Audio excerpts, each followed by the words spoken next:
FM.net or watch us live on Facebook at Diamond 887 FM, YouTube Diamond FM Ilori. We'll bring you details of the news after this break. Please stay with us.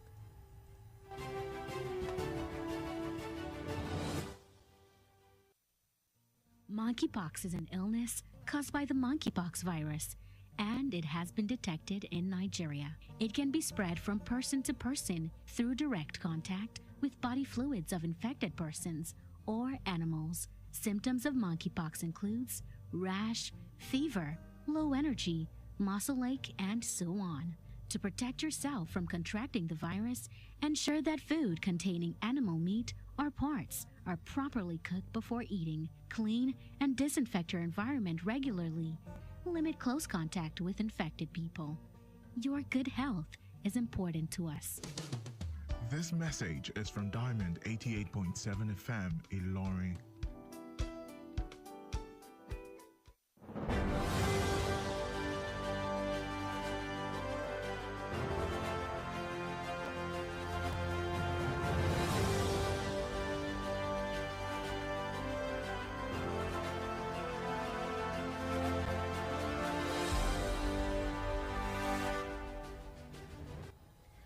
You're welcome back. Now the news in detail. President Bola Tinubu Policy Advisory Council has recommended that the Nigerian Customs Service, the Nigerian Maritime Administration and Safety Agency (NIMASA), and the Federal Inland Revenue Service (FIRS) be merged.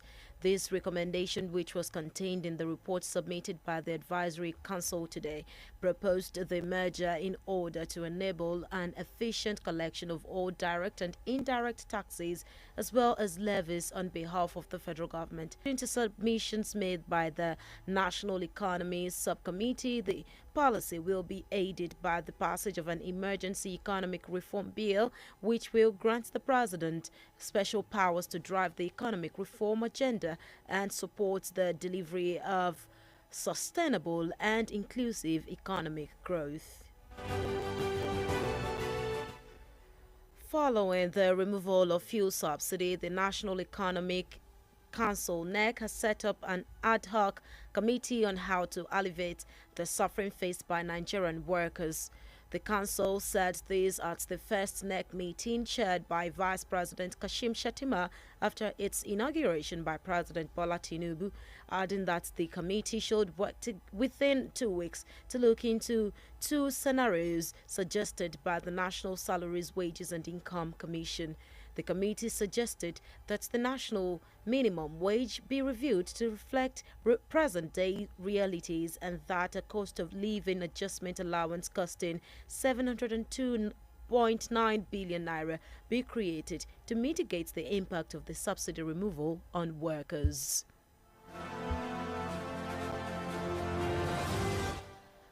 The Acting Comptroller General, Nigeria Immigration Service (NIS), Caroline Adepoju, today announced a state of emergency on passport issues in the country. Adepoju said during her working visit to Lagos that there was an urgent need to address the challenges faced by Nigerians in obtaining international passports. The Service Public Relations Officer, Mr. Tony Akuneme, who said that the Acting Controller General inaugurated a state-of-the-art visa-on-arrival lounge at the Murtala Mohammed International Airport, added that the state of emergency declaration on passport issues signifies the renewed commitment of NIS to resolve the challenges faced by Nigerians seeking to obtain passports. Former Niger Delta militants Asari Dokubo today said over 99% of oil theft in the country is carried out by the Army and Navy, alleging that the people perpetuating oil bunkering in the Niger Delta region are powerful cabals, most times operating from Abuja with the entitlement mentality. Speaking to State House correspondents after meeting behind closed doors with President Bola Tinubu at the presidential villa, Abuja, Dokubo said that the reason behind his visit was to give words of encouragement to the president for his actions and pronouncements since he assumed office. The former militant further disclosed that his people are deployed in different parts of the country maintaining peace, adding that it was his people that have made it possible for Nigerians to travel from Abuja to Kaduna and vice versa.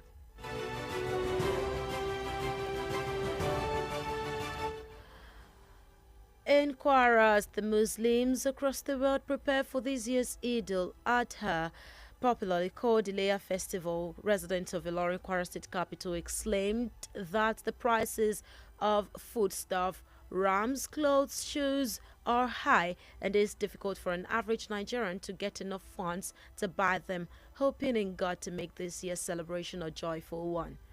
A roadside foodstuff seller in of a garage Irewolede, Gerialimi areas of Ilorin who spoke with Diamond FM correspondent this afternoon said things are expensive compared to last festival period.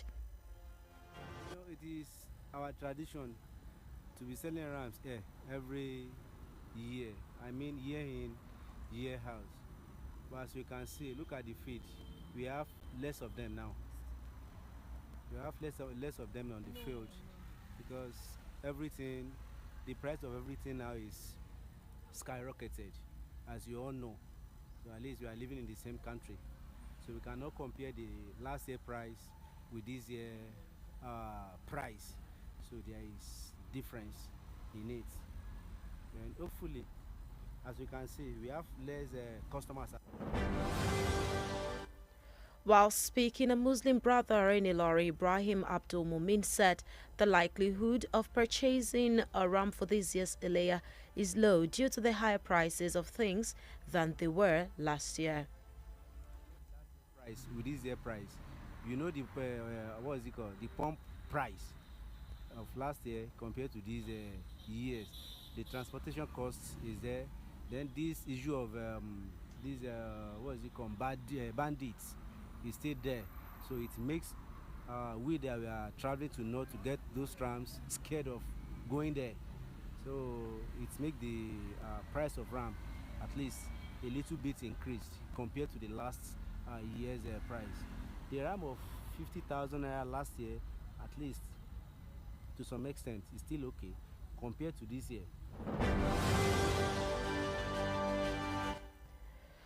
A ram seller at Asadam area, Olawale Morufu, also lamented about the price of fuel and banditry affecting them in transporting rams from the northern side to Ilorin. His selling point is hoping that things get better. The news across the world is reaching you from Diamond 88.7 FM. We go on a break now. After that, we bring you foreign and sports news. Please stay with us. Follow us on social media, Facebook, Twitter, and Instagram at Diamond887FM. Diamond FM, shining supreme.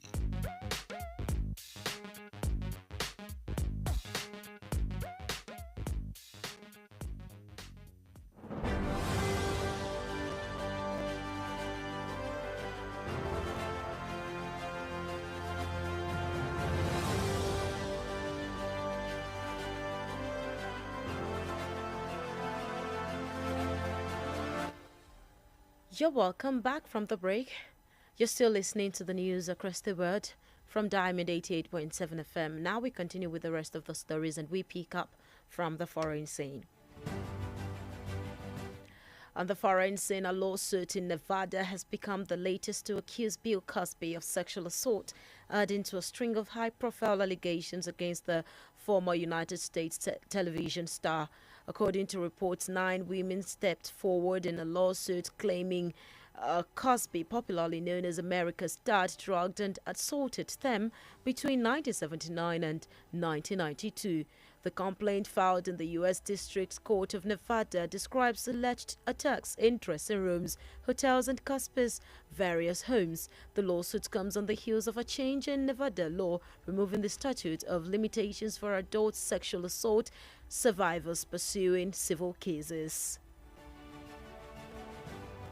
Still on the foreign scene, 3 people were reportedly killed and dozens injured when a tornado ripped through the Texas panhandle town of Perrotine in the United States. The National Weather Service in Amarillo, Luigi Mecariello, confirms that a tornado hit the area on Thursday's afternoon where 3 people were killed, adding that at least 30 trailers were damaged or destroyed and firefighters were rescuing people from the rubble. According to the U.S. power outage website, nearly 50,000 customers were without electricity in Texas and Oklahoma due to the incident. And in sports, Super Eagles striker Victor Osimhen says the Nigerian team are determined to win the support of their fans again after some disappointing results in the past. The Super Eagles will take on the Lone Stars of Sierra Leone in a 2023 Africa Cup of Nations qualifier in Monrovia on Sunday, where a win will guarantee the Super Eagles to seal a place in Cote d'Ivoire 2023. Jose Pesero's side lost 1-0 at home to Guinea-Bissau on match day 3. The Super Eagles also failed to qualify for the 2022 FIFA World Cup in Qatar. With that sport report, we've come to the end of the news across the world. But before we go, here's a recap of the major highlights. Policy Advisory Council recommends Customs NIMASA FIRS merger. Asari Dokubo informs Tinubu of those behind oil theft in Nigeria. Kwara residents lament prices of food items ram ahead of Ileya festival. On the foreign scene, 9 women filed sexual assaults lawsuit against Bill Cosby. In sport, Victor Osimhen assures fans of Super Eagles' excellent performance. Did you know that Namibia derived its name from Namib Desert, which is the 6th largest desert in Africa? Now you know, and Diamond FM says, be moderate in all you do this weekend to avoid unnecessary regret. For news coverage or information about happenings around you, kindly contact our newsroom on 0916 062 7526. The news across the world was edited by Mukhtar Ajilogbo, and I am Tobi Adebisi. Thank you for listening to your shining supreme station. Good evening.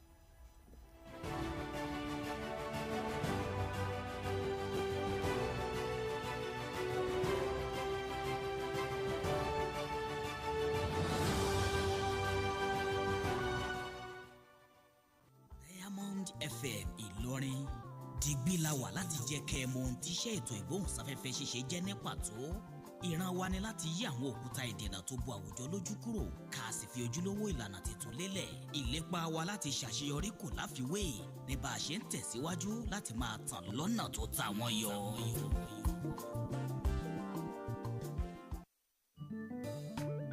ọjà àtòkòwò tó ń ràmú ńlẹ̀ tí ó ta ìpolówó ọjà ló nílò bẹ́ẹ̀ sì ni tẹ́ ń wá lọ Sókótó rèé lókun ṣòkòtò yín ẹ wá polówó ọjà lọ́dọ̀ wa ní Diamond FM lójúlé kejì òpópónà yídì tuntun ìrẹwọlédè Ìlọrin ìpínlẹ̀ Kwara gbàgàdàgbàgàdà nílẹ̀kùn ẹ̀ka ìpolówó ọjà wá sí sílẹ̀ ní Diamond FM Ìlọrin tàbí kẹ́ ẹ pè sórí nọ́mbà wọ̀nyí 091-292-94332 tàbí 081-2828-6078 ẹ lọ mọ pọ́bẹ̀ tó dùn owó ló pa á.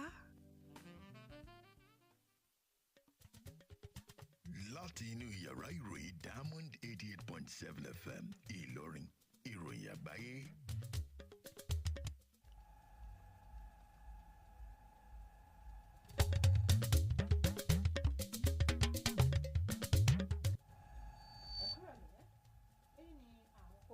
inú ìròyìn ìgbìmọ̀ olùgbanilámọ̀ràn ti dábàá àdàpọ̀ àwọn ilé-iṣẹ́ kan. Asari Dokubo ló ti lọ kéde àwọn tí wọ́n ń bẹ nídìí ìṣẹ̀lẹ̀ jíjí epo wà fún ààrẹ Tinubu. Àwọn olùgbé ìpínlẹ̀ Kwara ti ń kọminú lórí ọ̀wọ́n gógó ohun jíjẹ ẹran àgbò àti bẹ́ẹ̀ bẹ́ẹ̀ lọ ṣáájú ọjọ́ ọdún Iléyá. Lẹ́ka tilẹ̀ òkèrè àwọn obìnrin 9 ni wọ́n ti lọ jẹ́rìí tako Bill Cosby. Lẹ́ka eré ìdárayá Victor Osimhen ti mú dání lójú wípé ikọ̀ Super Eagles yóò fakọyọ lákọ̀tàn. ẹ kúrọ̀lẹ́ ẹ ti ṣeun tẹ́ darapọ̀ mọ́ wa fún ti ìròyìn káàkiri àgbáyé Ọláyínká Ajibade lórúkọ tèmi ẹ tún lè gbọ́ wa lórí ìtàkùn àgbáyé wa www.diamondfm.net tàbí kẹ́ wò wá lórí Facebook àti Diamond 887 FM Ìlọrin ìròyìn ọ̀hún lẹ́kùnrẹ́rẹ́ ń bọ̀ láìpẹ́.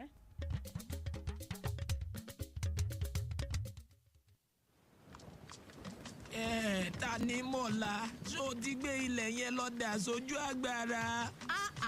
Bàbá Tanímọ̀lá ẹ ti gbàgbé pé ẹni ní kílẹ̀ ayé ó da ó nìkan kọ́ ni yóò jèrè ẹ bẹ́ẹ̀ sì nílé ayé òdùn fẹ́nìkan ṣoṣo ẹ kúkú mọ̀ pé ìjọba ò ní dáwọ́ dúró láti máa dẹ́kun dídá ilẹ̀ sójú àgbàrá tó ń fa ìṣẹ̀lẹ̀ omíyalé àgbàrá ya ṣọ́ọ̀bù ilẹ̀ rírì ilé dídàwó àti àwọn ìjàmbá míì tó lè tètè sọ ní di aláìnílé lórí ẹ sì mọ̀jà gbàgbé pípín àgbàrá a máa gbé tọmọdé àtàgbà lọ ẹ sá fún ilẹ̀ dídà sójú àgbàrá. Ilẹ̀ dídà sójú àgbàrá kò dára káyé fọwọ́ ara wa ṣera wa. Ọ̀rọ̀ ìmọ̀ràn yín wá láti iléeṣẹ́ Diamond 88.7 FM.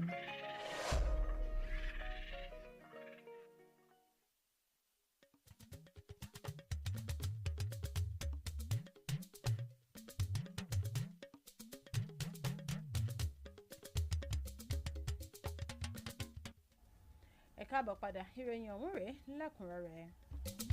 ìgbìmọ̀ olùgbanilámọ̀ràn ààrẹ Tinubu ti dá alábàá wípé kí wọ́n pa iléeṣẹ́ tó ń rí sí ètò ààbò orí omi NIMASA àti àjọ tó ń rí sí ìpawọlé lórílẹ̀‐èdè yìí FIRS papọ̀ mọ́ ara wọn. àbá yìí tó wáyé nínú àbábọ̀ tí ìgbìmọ̀ yìí gbé kalẹ̀ lónìí pè fún dídá àwọn iléeṣẹ́ yìí pọ̀ láti lè fi rí sí ìṣedéédé àwọn owó orí lọ́lọ́kọ̀ọ̀jọ̀kan. àgbékalẹ̀ ìgbìmọ̀ elétò ọrọ̀ ajé yìí ní wípé ìlànà yìí yóò ní ṣe pẹ̀lú ìbuwọ́lù ìwé àbá ìṣàtúngbéyàwó ètò ọrọ̀ ajé pàjáwìrì eléyìí tí yóò fún ààrẹ lágbára láti gùnlé ìlànà àtúntò ètò ọrọ̀ ajé. látàrí ìgbésẹ̀ ìyẹ̀wò ìkúnpá orí epo àjọ tó ń rí sí ètò ọrọ̀ ajé lórílẹ̀‐èdè yìí NEC ti ṣe àgbékalẹ̀ ìgbìmọ̀ kan lórí àwọn ọ̀nà láti fi mú ìdẹ̀kùn bá àwọn ìnilára táwọn òṣìṣẹ́ ń kojú. ìgbìmọ̀ yìí níbi ìpàdé alákọ̀ọ́kọ́ wọn eléyìí tí igbákejì ààrẹ Kashim Shettima síwájú rẹ̀ lẹ́yìn àgbékalẹ̀ látọwọ́ ààrẹ Bọ́lá Tinubu ní kí ìgbìmọ̀ yìí kí wọ́n fi ọ̀sẹ̀ méjì gùnlé iṣẹ́ láti bójú wo àwọn ọ̀nà méjèèjì ọ̀tọ̀ọ̀tọ̀ eléyìí tí àjọ tó ń rí sọ́rọ̀ owó oṣù lórílẹ̀‐èdè yìí dábàá rẹ̀. ìgbìmọ̀ yìí ló dá alábàá wípé kí wọ́n ṣe àtúngbéyẹ̀wò owó oṣù tuntun tó kéré jùlọ lọ́nà tí yóò fi bá àsìkò yìí mu àti ṣíṣe àtúnṣe àwọn owó àjẹmọ́nú mìíràn láti fi mú àdínkù bá ìdojúkọ àwọn òṣìṣẹ́. Adélé adarí àgbà àjọ tó ń rí sí ètò ìwọlé-jáde lórílẹ̀‐èdè yìí NIS Caroline Adépọ̀jù lónìí ti kéde ìgbésẹ̀ pàjáwìrì lẹ́ka ìfúnni ní páálí ìrìn àjò lórílẹ̀‐èdè yìí. Adépọ̀jù ní wípé lásìkò àbẹ̀wò òun lọ sí ìpínlẹ̀ Èkó òun lòun ṣàkíyèsí wípé a nílò láti wá ọ̀nà àbáyọ sí wàhálà tí àwọn ènìyàn ilẹ̀ Nàìjíríà ń kojú lẹ́ka gbígba páálí ìrìn àjò. alukoro fún àjọ yìí ọ̀gbẹ́ni Tony Okuneme ó ní wípé Adélé adarí àgbà yìí gùn lé ètò visa on arrival ìyẹn ní pápákọ̀ òfurufú Muritala Muhammed pẹ̀lú àfikún wípé ìkéde wíwá ọ̀nà àbáyọ sí ọ̀rọ̀ nípa páálí ìrìn àjò yìí jẹ́ ìfarajì ọ̀tun lábẹ́ àjọ NIS. alájàngbìlà ikọ̀ Niger Delta tẹ́lẹ̀ rí Asari Dokubo lónìí ti lọ jẹ́ kó di mímọ̀ wípé ìdá 99% àwọn ìṣẹ̀lẹ̀ jíjí epo wà lórílẹ̀‐èdè yìí ló máa ń wáyé látọwọ́ àwọn òṣìṣẹ́ ọmọ ogun orí ilẹ̀ àti ti orí omi pẹ̀lú àfikún wípé àwọn ènìyàn tí wọ́n ń ṣiṣẹ́ jíjí epo wà lẹ́kùn Niger Delta yìí jẹ́ àwọn ikọ̀ tó lágbára gidigidi tó sì jẹ́ wípé lọ́pọ̀ ìgbà láti ìlú Àbújá ni wọ́n ti máa ń tọ iṣẹ́ náà wá sí agbègbè Niger Delta. nígbà tó ń bá àwọn oníròyìn ilé ìjọba sọ̀rọ̀ lẹ́yìn ìpàdé ìdákọ́ńkọ́ tí ó ṣe pẹ̀lú ààrẹ Bọ́lá Tinubu ìyẹn ní ilé ìgbé ìjọba nílùú Àbújá. Dokubo ní wípé ìdí abájọ ìpàdé bòńkẹ́lẹ́ yìí òun ni láti lè fi lu ààrẹ lọ́gọ̀ọ́ ẹnu lórí àwọn ìgbésẹ̀ rẹ̀ látìgbà tó ti dórí ipò. ó ní òun ti darí àwọn ènìyàn òun lọ káàkiri àwọn orílẹ̀-èdè yìí fún ti ètò ààbò. ó ní àwọn òṣìṣẹ́ òun ló mú kí ó ṣeé ṣe fún àwọn ènìyàn ilẹ̀ Nàìjíríà láti lè rin ìrìn àjò láti ìlú Àbújá lọ sí ìlú Kaduna àti bákan náà láti ìlú Kaduna lọ sí ìlú Àbújá. gẹ́gẹ́ bí àwọn mùsùlùmí ti ṣe ń palẹ̀mọ́ fún ayẹyẹ ọdún iléyá lágbàáyé àwọn olùgbé ìlú Ìlọrin ìpínlẹ̀ Kwara ti ń kọ hà lórí ọ̀wọ́n gógó àwọn ohun èlò bíi ẹran àgbò aṣọ bàtà àti bẹ́ẹ̀ bẹ́ẹ̀ lọ ní eléyìí tó ti mú kí ó nira fún àwọn ọmọ ilẹ̀ Nàìjíríà tí wọn kò fi bẹ́ẹ̀ rí jájẹ láti rí ohun rà lọ́jà tí wọ́n sì ń gbàdúrà ọdún ayọ̀ lọ́dún yìí. Ọlọ́jà oúnjẹ tútù lágbègbè Ọ̀fà gáràjì Rewolede Gèrè Álímì ìlú Ìlọrin tí wọ́n bá àwọn oníròyìn iléeṣẹ́ wa sọ̀rọ̀ lọ́sàn-án òní ní wípé àwọn kan tún ti gbówó lórí yàtọ̀ sí ti ọdún tó kọjá. ẹ gbọ́ bí wọ́n ti ṣe sọ. lọ́tà bá lọ mọ́ndé tí àwọn mọ́tò mọ́ndé tí 15 naira àmọ́ tọdún tí wàá lẹ́ ó ti lágbára púpọ̀ jù 150 làwọn mọ́tò 200 alátàbọ̀n kú sí 1000 àtàrí àtànẹ́sì láti sí abádé mọ́ndé tí nàta náà wọn àpò òdodo tá à ń rà ní 10,000 lọ́dún tó lọ à ń rà ní 35,000 lọ́dún yìí à ń rà 45,000 àárín káàkiri àwọn mọ́lò onígbà fún onígbówó fún wa 35,000 jálẹ̀ 40,000 tá à ń sì rà ní 7,000 10,000 ní gbogbo ọdún tó lọ à ń rà ní 45,000 sí owó mọ́tò náà tún wọn àdẹ̀rọ́jà rẹ̀ tà kò sọ́jà kò sówó lọ́wọ́ àwọn èèyàn láti mọ ojú ara wa ní gbogbo ọjọ́ ọ̀sán ní gbogbo ọjọ́ ọ̀sán ọ̀dà yóò rọrùn bó ṣe jẹ́ nu. Mùsùlùmí lọ́kùnrin kan nílùú Ìlọrin Ibrahim Abdulmumin ní wípé kò dájú wípé òun yóò ra àgbò lọ́dún yìí látàrí àwọn gbogbo nǹkan lọ́dún yìí. ẹ gbọ́ bí ó ti ṣe sọ. ọdún tó lọ adúpẹ́ lọ́dún yìí pé ọdún yìí tún rọrùn tá a gbọ́dọ̀ sọ lálábùrú gbogbo nǹkan ló wọ́n sí owó mọ́tò wọn ọjà wọn kò sówó lu àrọ́jà tà kò sówó lọ́wọ́ àwọn èèyàn àrọ́jà tà àkàntọ̀ ọjà kalẹ̀ ní díẹ̀díẹ̀ là ń tà. ọlọ́jà ẹran àgbò lágbègbè Asadam ìyẹn Ọláwálé Moruf ẹni tí òun náà banújẹ́ lórí àwọn gógó epo rọ̀bì àti làásìgbò àwọn ikọ̀ báńdíìtì gẹ́gẹ́ bí ìpèníjà tí àwọn ń kojú. ìròyìn kákàkiri àgbáyé láti mú wá sí etí ìgbọ̀yìn láti lè ṣe wa Diamond 88.7 FM Ìlọrin. bí a bá dé láti bí ìdánudúró ráńpẹ́ ìròyìn lẹ́ka tilẹ̀ òkèrè àti tèrè ìdárayá lámà mú wá sí etí ìgbọ̀yìn á padà bọ̀ láìpẹ́.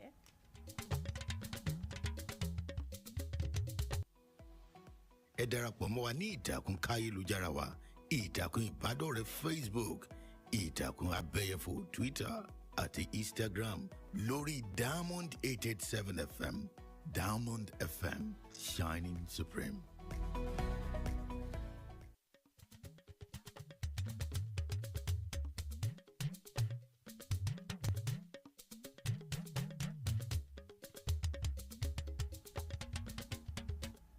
ẹ káàbọ̀ padà ìròyìn láti ilẹ̀ òkèrè. ẹ̀ka ètò ìdájọ́ ilẹ̀ Nevada jẹ́ ilé ẹjọ́ tí ó tún ṣẹ̀ṣẹ̀ fi ẹ̀sùn ìwà ìṣekúṣe kan Bill Cosby ní èyí tí ó tún kún àwọn ẹ̀sùn tí wọ́n fi kàn án gbajúgbajà òṣìṣẹ́ iléeṣẹ́ tẹlifíṣàn ilẹ̀ US yìí. ìwé ẹjọ́ yìí jẹ́ kó di mímọ̀ wípé àwọn obìnrin 9 ni wọ́n jáde síta wípé Cosby tí ọ̀pọ̀ sì túmọ̀ sí American Dad fún àwọn ní egbògi olóró tí ó sì bá àwọn ṣe ìṣekúṣe láàrin ọdún 1979 sí ọdún 1992. ẹjọ́ yìí tún jẹ́ kó di mímọ̀ wípé ó bá àwọn ẹni wọ̀nyí ṣe ìṣekúṣe ní ààyè ọ̀tọ̀ọ̀tọ̀. àwọn ìṣẹ̀lẹ̀ yìí ni wọ́n ní ó ṣẹlẹ̀ ní yàrá ìmúra, ilé ìtura àti àwọn ilé ìgbé Cosby lónìrànràn. àwọn ènìyàn 3 ni wọ́n pàdánù ẹ̀mí wọn tí ọ̀gọ̀rọ̀ sì tún fi ara gbọgbẹ́ lásìkò ìjì líle kan tí ó ṣẹlẹ̀ ní apá ibì kan nílùú Texas ìyẹn nílẹ̀ US. òṣìṣẹ́ àjọ tó ń rí sí ọ̀rọ̀ ìwòye ojú ọjọ́ nílùú Amarillo Luigi Mecariello jẹ́rìí sí wípé ìjì líle yìí ṣẹlẹ̀ ní ọ̀sán ọjọ́bọ̀. ó ní wípé àwọn 3 ni wọ́n pàdánù ẹ̀mí wọn. ó fi kún wípé àwọn 30 ọkọ̀ tirẹ́là ni wọ́n bàjẹ́ tí àwọn àjọ olùdóòlà sì ti ń gbìyànjú láti dóòlà àwọn ènìyàn. ìtàkùn ẹ̀ka agbára ilẹ̀ US jẹ́ kó di mímọ̀ wípé ó ń lọ bí 50 àwọn oníbàárà ni wọn kò ní iná ní ìlú Texas àti ní Oklahoma látàrí ìṣẹ̀lẹ̀ yìí. lẹ́ka ti eré ìdárayá Victor Osimhen ti jẹ́ kó di mímọ̀ wípé ikọ̀ agbábọ́ọ̀lù ilẹ̀ Nàìjíríà ti fi ara jìn láti tún rí àtìlẹ́yìn gbà látọ̀dọ̀ àwọn olólùfẹ́ àwọn lẹ́yìn àwọn ìṣẹ̀lẹ̀ ìjákulẹ̀ àtẹ̀yìnwá. ikọ̀ agbábọ́ọ̀lù Super Eagles ni yóò máa kojú ikọ̀ Lion Star ti ilẹ̀ Sierra Leone níbi ìdíje pípérégedé fún ti ife ẹ̀yẹ ilẹ̀ adúláwọ̀ ti ọdún 2023 ìyẹn ní Monrovia lọ́jọ́ àìkú, níbi tí ikọ̀ Super Eagles yóò ti máa láǹfààní láti kópa nílẹ̀ Cote d'Ivoire lọ́dún 2023 ìyẹn tí wọ́n bá gbégbá òrókè. ikọ̀ ti Jos Paseiro pàdánù pàdánù pẹ̀lú àmì ayò kan sí òdo sí ọwọ́ ikọ̀ Guinea Bissau lásìkò ìfẹsẹ̀wọnsẹ̀ kẹta. Ikọ̀ Super Eagles ni wọn yóò tún perégedé ni wọn kò tún perégedé fún ti ìdíje ife ẹ̀yẹ àgbáyé FIFA ìyẹn lọ́dún 2012 nílùú Qatar. Ṣáájú kí a tó máa dánu dúró nínú àwọn ìròyìn yìí, ẹ jẹ́ kí a tún gba àwọn kókó tó wà nínú ìròyìn náà lẹ́ẹ̀kan sí i. Ìgbìmọ̀ olùgbanilámọ̀ràn ti dábàá àdàpọ̀ àwọn ilé-iṣẹ́ kan. Àsárídòkúbò ti lọ kéde àwọn tí wọ́n ń bẹ nídìí ìṣẹ̀lẹ̀ ìjẹ́pọ̀ wà fún ààrẹ Tinubu. Àwọn olùgbé ìpínlẹ̀ Kwara ti ń kọminú lórí àwọn gógó ohun jíjẹ, ẹran àgbò àti bẹ́ẹ̀ bẹ́ẹ̀ lọ ṣáájú ọdún iléyá. Lẹ́ka tilẹ̀ òkèèrè, àwọn obìnrin 9 ni wọ́n ti ń jẹ́rìí tako Bill Cosby. Lẹ́kàárẹ̀ ìdárayá, Victor Osimhen ti mú dánilójú wípé ikọ̀ Super Eagles yóò fàkọyọ lákọ̀tún. Ǹjẹ́ o mọ̀ wípé orílẹ̀-èdè Namibia yọ orúkọ orílẹ̀-èdè wọn látara orúkọ Namib Desert tí ń ṣe ilẹ̀ aṣálẹ̀ kẹfà tó tóbi jùlọ nílẹ̀ adúláwọ̀. Ilé-iṣẹ́ Diamond wá ń fi àsìkò yìí gbà ọ́ níyànjú láti ṣe jẹ́jẹ́ nínú gbogbo ohunkóhun tí o bá fẹ́ ṣe lópin ọ̀sẹ̀ yìí láti lè fi yàgò fún àwọn onírúurú ìwà àbámọ̀. Bẹ́ẹ̀ bá wá ní èyíkéyìí ìròyìn tẹ́ fi tó yàrá ìròyìn ilé-iṣẹ́ wa Diamond 88.7 FM létí, ẹ lè pe yàrá ìròyìn wa sórí 09160627526. Mukhtar Ajilọgbọ́n lolóòtú ìròyìn yìí, Olayinka Ajani Ajibade ló ti lókà sí etí ìgbọ̀yìn. Ẹ ṣeun tẹ́ǹtẹ́ ti bọ̀ wá níkànnì Diamond FM, your shining supreme.